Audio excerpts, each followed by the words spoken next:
வணக்கம் நண்பர்களே. இந்த உலகத்தில் சில பேரை பார்த்தாலே ஒரு விஷயம் புரியும்.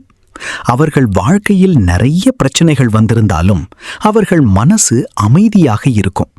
அவர்கள் பேசுற விதம், முடிவெடுக்கிற விதம், யாரை வாழ்க்கையில் வைக்கணும் யாரை விலக்கணும்னு தெரிஞ்சு நடந்துக்கிற விதம் எல்லாமே வேற லெவல்ல இருக்கும்.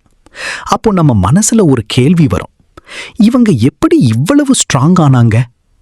அவர்கள் உழைச்சதை பற்றி சொல்லுவாங்க, அவர்கள் சந்தித்த கஷ்டங்களை பற்றி சொல்லுவாங்க. ஆனா ஒரு முக்கியமான விஷயம் மட்டும் வெளியில் சொல்ல மாட்டாங்க. அது என்ன தெரியுமா? எந்த இடத்தில் எஸ் சொல்லணும், எந்த இடத்தில் நோ சொல்லணும்னு அவர்கள் கற்றுக்கிட்டாங்க. ஒரு மனிதனின் வாழ்க்கையை காப்பாற்ற மிகப்பெரிய சக்தி அவன் சொல்லும் நோ.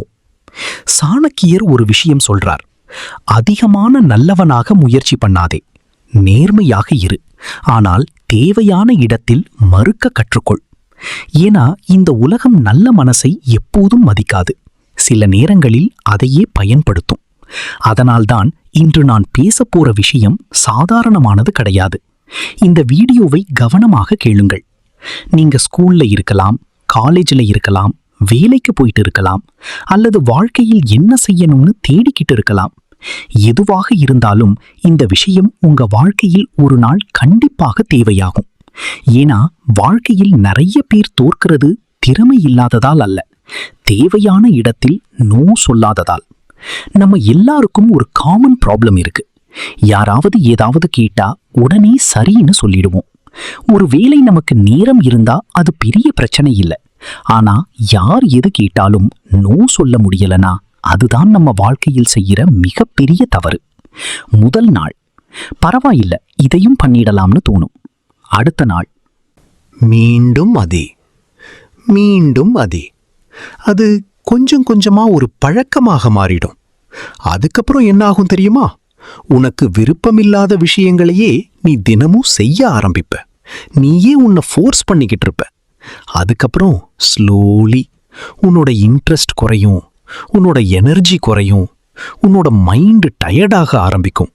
நீ உண்மையாவே ஹாப்பியா இருக்க மாட்ட, ஆனா வெளியே மட்டும் ஃபேக்கா ஸ்மைல் பண்ணுவ.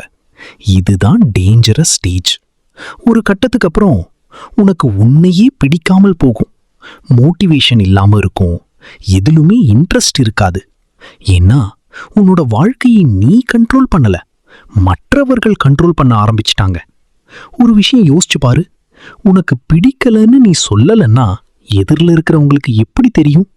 அவங்களால உன்னோட மைண்டை ரீட் பண்ண முடியாது. நீ சைலண்டா இருந்தா இவனுக்கு ஓகேதான்னு நினைப்பாங்க. அதனால அவர்கள் தொடர்ந்து கேட்பாங்க, மீண்டும் மீண்டும் யூஸ் பண்ணுவாங்க. நீ ஒரு தடவையும் ஸ்டாப் பண்ணலன்னா அது அவர்களுக்கு ஒரு சிக்னல் ஆகிடும், இந்த ஆளை எப்போதும் யூஸ் பண்ணலான்னு. இதெல்லாம் எங்கே போய் முடியும் தெரியுமா? ஒரு நாள் நீ ரொம்ப ஹர்ட் ஆவ. அப்போ நீயே நினைப்ப, நான் இவ்வளோ ஹெல்ப் பண்ணேன், அவ ஏன் இப்படி பண்ணா? ஆனா அந்த நேரத்தில் புரியும் உண்மை என்ன தெரியுமா? நீ தான் உன்னை ப்ரொடெக்ட் பண்ணிக்கல. அவர்கள் ஈஸியா மூவ் ஆன் ஆகிடுவாங்க. ஆனா நீ மட்டும் அங்கேயே நின்னு ஓவர் திங்கிங் பண்ணிக்கிட்டு இருப்ப. Stress, mental pressure, self blame, இதெல்லாம் ஸ்லோலி உன்னோட வாழ்க்கையை சாப்பிட ஆரம்பிக்கும். இதுல வேர்ஸ்ட் என்ன தெரியுமா?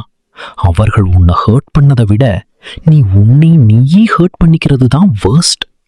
ஏன்னா நீ சொல்ல வேண்டிய நோவை நீ சொல்லல. அதனால் தான் நான் சொல்றேன், நோ சொல்றது ரூட் கிடையாது, அது செல்ஃப் ரெஸ்பெக்ட். நீ உன்னை ப்ரொடெக்ட் பண்றது, நீ உன் வாழ்க்கைய மதிக்கிறது. ஒரு சிம்பிள் லைன் ஞாபகம் வைங்க, நீங்க நோ சொல்லலன்னா உங்க வாழ்க்கை தான் எஸ் சொல்லிடும் ப்ராப்ளம்ஸ்க்கு. சரி, இப்போ ஒரு கேள்வி வரும், நோ எப்படி சொல்றது? ரொம்ப சிம்பிள், இல்லை, என்னால முடியாது, நான் இதை செய்ய விருப்பமில்லை, இது எனக்கு கம்ஃபர்டபுளா இல்லை, அவ்வளவுதான். ஒவ்வொரு நோக்கும் எக்ஸ்பிளனேஷன் கொடுக்க வேண்டிய அவசியம் இல்லை. முக்கியம் என்னன்னா காமா சொல்லணும், கிளியரா சொல்லணும், கான்ஃபிடென்ட்டா சொல்லணும். ஆனா ஒரு உண்மை, முதல் தடவையாக நோ சொல்லும்போது உனக்கு கஷ்டமா இருக்கும், கில்ட்டி ஃபீல் ஆகும், நான் தவறா பண்ணனான்னு தோணும். அது நார்மல். ஏன்னா நீ இதுவரைக்கும் எல்லாருக்கும் எஸ் சொல்லிக்கிட்டே இருந்த. இப்போதான் சேஞ்ச் ஆக ஆரம்பிக்கிற. அதனால உன் மைண்ட் கொஞ்சம் கன்ஃபியூஸ் ஆகும். அந்த நேரத்தில் நீ உனக்கு சொல்லிக்கணும், இது தவறல்ல, நான் என்ன காப்பாத்திக்கிறேன். இந்த சிச்சுவேஷனுக்கு நோ தான் சரியான முடிவு.